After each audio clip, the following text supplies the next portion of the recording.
All right, get ready to dive deep because today we're tackling Deepak Chopra's How to Know God. Oh, yeah. This one's a big one.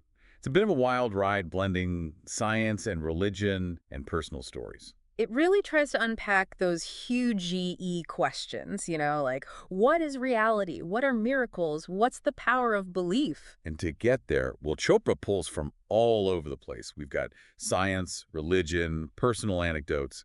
He really throws everything at the wall to see what sticks. So, are you saying we might walk away from this deep dive seeing the world a little differently, maybe even seeing ourselves differently? I think that's a real possibility. One of the things Chopra starts with is this idea of a reality sandwich.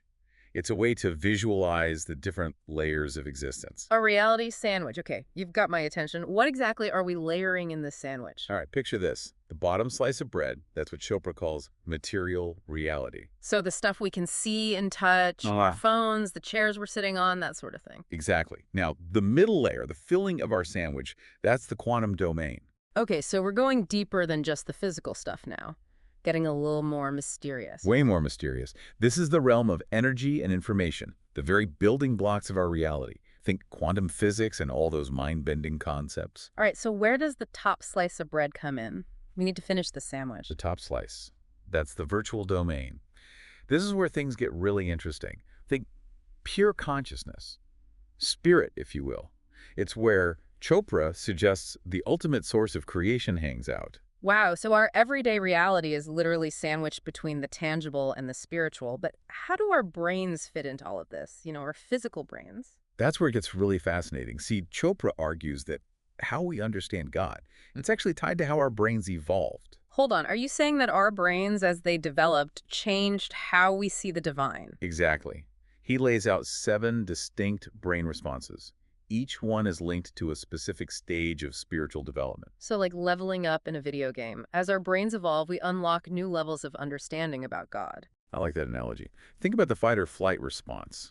That instinct that kicks in when we sense danger. It's hardwired into us. It's what helps us react quickly to threats, to stay safe. Right. And Chopra suggests that maybe that basic survival instinct way back when, maybe that's linked to our earliest understanding of God. God is a protector. I can see that. If our ancestors were facing a wild animal or a natural disaster, they'd want to believe something bigger was watching out for them, like a parent protecting a child. Exactly. Yeah. But as we evolve, as our brains develop, we get a stronger sense of self. We're not just looking for protection anymore. We want more control, more agency over our lives. Right. And that leads to what Chopra calls the reactive response. We become driven by achievement, by our desire to control things. And guess what? Our concept of God changes right along with that. So instead of just a protector, we start to see God as someone who sets the rules, someone who judges our actions. Bingo. Think of that classic image, God sitting in judgment, deciding who gets rewarded and who gets punished. It's like we're projecting our own need for order and control onto a higher power. Exactly. But Chopra argues that for real spiritual growth, we've got to move beyond this need for external control. Okay, but before we jump ahead, I'm curious about something. If our view of God is so tied to how our brains evolve, can we get stuck? Like, what if someone can't move past a certain stage? Chopra talks about this. He calls it spiritual stuckness. It's this idea that, well, our deeply held beliefs, they can actually hold us back, even when we see evidence that contradicts them. So we can get trapped by our own limited understanding. He gives this example of a doctor who experienced a spontaneous healing, like a true miracle. But the doctor, he still clung to his scientific worldview. He just couldn't integrate this experience into his understanding of how the body works. It's like his beliefs were a wall, preventing him from stepping into a new reality. Right. But here's the thing. Chopra also explores those cases of prodigies and savants, those individuals who just have these extraordinary abilities. You mean like abilities that seem to defy normal brain development? Exactly. And he uses these examples to point to the hidden potential within our minds. Wait, are you saying there's more to our minds than just our physical brains? He proposes this idea of a mind field. Think of it as a vast interconnected network of consciousness that extends beyond just our individual minds. So all our thoughts and memories and experiences, they're not just locked away in our heads. He's suggesting that it's more like we're all swimming in this shared pool of consciousness. That's a pretty wild concept. Is there, any actual evidence for this minefield idea? Chopra points to things like shared memories. or twins separated at birth who live remarkably similar lives. He even brings up the phenomenon of multiple personalities. So instead of being isolated individuals, we're more like interconnected nodes in a giant network. I'm starting to see how this connects to the idea of knowing God. Right. It's not just about a personal belief system, but about tapping into this deeper shared reality. And that's just the tip of the iceberg. I can already tell this is going to be a wild ride. Before we dive into those 7 stages of God, though, which I am dying to hear more about, there's something else that really jumped out at me. Let's hear it. Chopra talks a lot about synchronicity, those meaningful coincidences that pop up in our lives. Is there really something more to those moments? Or are we just seeing patterns where there aren't any? Chopra is definitely on the something more side of things. Hmm. He believes those synchronicities, those coincidences, they're not random. They're glimpses into a deeper level of order. So there's a reason why you think of someone and then they call. Or why you keep running into the same person in unexpected places. He even suggests our intentions might play a role in attracting those experiences. It's like by setting clear intentions, we somehow sync up with the universe. So we become more open to those meaningful coincidences. It's not about controlling the universe, but about tuning into it. Exactly. And get this, Chopra throws in a real curveball here. He proposes that DNA, the blueprint of life, it might actually exist outside of time. Wait, hold on. DNA? Outside of time? How is that even possible? He's pulling from those quantum physics ideas again. Where time isn't linear, but can loop and fold. It's a mind-bending concept. But it suggests that, well, we're all far more interconnected than we might think. My mind is definitely bending, but before it snaps completely, I think we need to tackle those 7 stages of God you mentioned earlier. It feels like that's the key to understanding Chopra's whole view of knowing God. Agreed. Let's dive into those stages and see how they connect all these crazy ideas we've been tossing around. All right, are you ready to climb the ladder of divine understanding? Let's do it. But just a warning. Once you see the world through Chopra's eyes, it's hard to go back to the ordinary view. Yeah. You know that feeling, right? When you're a kid and you look up at the night sky, that mix of wonder and a little bit of fear. Oh, yeah, totally. It's vast and mysterious and kind of makes you feel small. Chopra suggests that's actually the first stage of knowing God, the God of protection. We crave that sense of safety, of being looked after in a world that can feel overwhelming. So it's like a cosmic security blanket. Exactly. And you see this reflected in those ancient myths and early religions. Gods who controlled the elements, protected their people, and provided a sense of security. It makes sense. When you don't fully understand how the world works, you look for something bigger to explain it and keep you safe. But we don't stay kids forever. Chopra's next stage highlights that shift, right? As we grow up, our brains change. We develop a stronger sense of ourselves as individuals. We're not just seeking protection anymore. We want to make our mark on the world. We get ambitious, we want to achieve things, control things. And our understanding of God shifts right along with us. We start to see God as this rule maker, this judge, who rewards good behavior and punishes the bad. So it's like we're projecting our own desire for order and control onto a higher power. It's like that classic image of God with the giant rule book laying down the law. Exactly. And this stage, it's not necessarily a bad thing. It's a natural part of growing up. But Chopra argues that to really evolve spiritually, we've got to move beyond this need for external control. So how do we do that? How do we move past this God who's all about rules and judgment? That's where Chopra's third stage comes in, the God of consolation. As we mature, we start looking inward. We're searching for solace and meaning, but not in those external achievements anymore. It's like we realize that real peace, real happiness, it comes from within, not from following rules or chasing success. Right. It's about connecting with something larger than ourselves, but through introspection, through understanding our own inner world. It's a shift from fearing God to trusting in something bigger. But I'm sensing there's more to this journey, right? Where do we go from this place of inner consolation? Chopra's fourth stage is all about tapping into our intuition. That gut feeling, that inner knowing that goes beyond logic and reason. Like when a solution to a problem just pops into your head out of nowhere, or you get a feeling about something that turns out to be right. Exactly. And Chopra connects this directly to how we understand God. He calls this stage the God of wisdom and understanding. So instead of looking for guidance from outside sources, we start trusting our own inner compass. He's saying the deeper understanding, it's not just for prophets or saints. It's accessible to anyone willing to cultivate their intuition, to connect with what he calls the knower within. Okay, so we've gone from protection to rules to consolation and now to this inner wisdom. What happens next? Do we, like, become all-knowing? Not quite, but Chopra's fifth stage is where things get really interesting. He calls it the God of the Creator.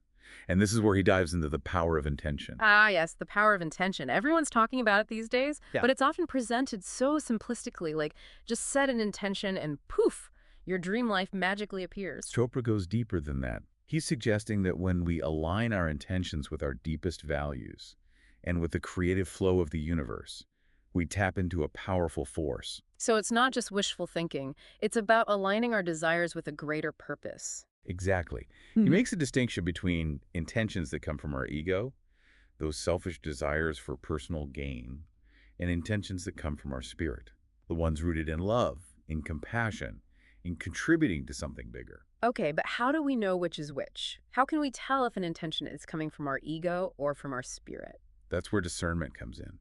It's about being honest with ourselves, you know, really examining our motivations, our intentions aligned with our values, with the desire to serve something greater than ourselves. So it's about checking in with the energy behind our intentions, making sure it's not driven by fear or greed. I'm starting to see how this stage connects back to that idea of co-creating with God. Right. We're not just passively waiting for God to act. Chopra is suggesting that, in a way, we're all co-creators. We're actively shaping reality through our thoughts and beliefs and intentions. It's a powerful way to look at it. It's exciting, but also a little daunting. But I'm curious, what happens when we go beyond this stage of co-creation? What does it really mean to know God? Chopra's last two stages, they explore the most profound, most mystical parts of this journey. Stage 6 is what he calls the God of miracles and extraordinary experiences. This is where things get really juicy. We're talking about those unexplained healings, those sudden shifts in reality, things that seem to defy the laws of nature. And Chopra doesn't shy away from these stories. He dives deep into accounts of people who've experienced these things. Spontaneous remissions, profound spiritual awakenings. But he doesn't just present these stories as blind faith. No, he ties them back to those evolving brain responses we talked about earlier. He's suggesting that as we move through those stages, we become more attuned to a deeper reality. So it's not that the laws of nature are being broken, it's that our understanding of what's possible is expanding. Exactly. It's like we're tuning into a different frequency, a wider spectrum of reality that was always there, but we weren't equipped to see it. That makes sense. But there's still one piece of the puzzle missing. What's the final destination on this journey? What does it mean to reach that last stage? To experience God as pure being? Chopra describes this seventh stage, the God of pure being, as a state of total transcendence. It's merging with the infinite, letting go of the ego, experiencing unity with everything that is. Wow. That's an intense image. It's like dissolving into the ocean of pure consciousness. But is that even attainable in this lifetime? Or is it just a theoretical concept? Chopra believes we can get glimpses of it, even now, through deep meditation, moments of profound connection with nature, acts of selfless love and compassion. So it's not about escaping this world, but about finding a deeper dimension within it. Exactly, and that's what's so beautiful about Chopra's framework. It's not about reaching some distant endpoint. It's recognizing that knowing God is an ongoing journey. It's a process of waking up to the divine spark that's already within us. This has been an incredible exploration of Chopra's stages of God. It's given me a whole new way to think about spirituality. But before we wrap up our deep dive into how to know God, I want to circle back to a couple of those mind-bending concepts we touched on earlier, I'm with you. There's still so much to unpack. especially that idea of the mind field and those synchronistic moments that seem to pop up in our lives. I'm still trying to wrap my head around how those pieces fit into the bigger picture of knowing God. They're key pieces for sure. Let's dig into those a little deeper and see what we can uncover. All right, let's rewind a bit and revisit this whole mind field idea. It's still kind of blowing my mind that our thoughts and experiences might not be as private as we think. It's a pretty radical concept, right? Like, Mm. we're all swimming in this massive ocean of consciousness, Hmm. constantly sending and receiving information and energy, but we don't even realize it's happening. I like that analogy Chopra uses, the cosmic internet. But instead of sharing cat videos, we're sharing thoughts, memories, maybe even emotions. He even suggests it might explain things like shared dreams or telepathy, or those times when you just know something, but you can't explain how you know it. It makes me think about those times when a song gets stuck in my head, and then later that day I hear it on the radio. Like, is that the mind field at work? Could be. Chopra's big on those meaningful coincidences. He calls them synchronicity. And he believes they're not just random. They're like little winks from the universe, clues that everything's connected. Okay, but if we're all interconnected like that, are we influencing each other all the time? It's kind of freaky to think that, like, my bad mood could be bumming someone else out. That's where intention comes back into play. Chopra says we're not just passive receivers in this minefield, we're also broadcasting. So if we're sending out positive vibes, loving thoughts, that helps create a more harmonious collective consciousness. Exactly. It's like choosing to play uplifting music instead of static on the cosmic radio. And the cool thing is, intention works both ways. When we're open and receptive, we can also tap into that collective wisdom and creativity. So it's not just about protecting ourselves from negative energy, but also about contributing something good, something positive to the mix. Right on. And here's where Chopra throws in a real mind bender. He proposes that DNA, the blueprint of life, it might actually exist outside of time. Okay, I gotta admit, that one still got me scratching my head. How can DNA, something physical, be outside of time? He's leaning on those quantum physics ideas again. Time isn't necessarily linear. It can fold and loop, connecting past, present, and future. Think about it like this. A single strand of DNA holds information about generations past and the potential for generations to come. So DNA is like a time traveler, carrying information across different dimensions of reality. Is that why some people feel so connected to their ancestors or have those weird premonitions about the future? Chopra suggests that because DNA is connected to this timeless minefield, it allows us to access information that goes way beyond our individual lifespan. It's a pretty wild thought. This is making me rethink everything I thought I knew about, well, everything. It's like we're all characters in this cosmic movie, but we have the potential to become aware of the director and the script. Maybe even change the plot a little. I like that. And that's really Chopra's message. He's not saying believe this blindly. He's inviting us to explore these ideas to see how they resonate with our own experiences. This whole deep dive has definitely pushed me out of my comfort zone, but in a good way. It's made me appreciate just how mysterious and interconnected life really is. And that's the beauty of How to Know God, isn't it? Yeah. It's not about finding all the answers. It's about embarking on that journey of exploration and discovery, recognizing the divine spark that's within each of us, and embracing the incredible possibilities that open up when we tune into that deeper reality. So where does that leave our listeners? What's the one thing they can take away from all this? Chopra is asking us to be conscious participants in our own lives. Pay attention to our intuition. Set intentions that are aligned with our best selves. Remember, we're not isolated. We're all threads in this incredible tapestry of consciousness. It's a call to step into our power, to live with a sense of wonder and curiosity, to embrace the mystery. He reminds us that knowing God isn't about dogma or rigid beliefs. It's about cultivating a personal connection to the divine. And that journey, that unfolding, it happens every single moment. Beautifully put. We hope this deep dive has inspired you to check out Chopra's book for yourself, to continue your own journey of knowing God. Remember, the answers are always within you, just waiting to be discovered. Thanks for joining us on this incredible exploration. We'll see you next time.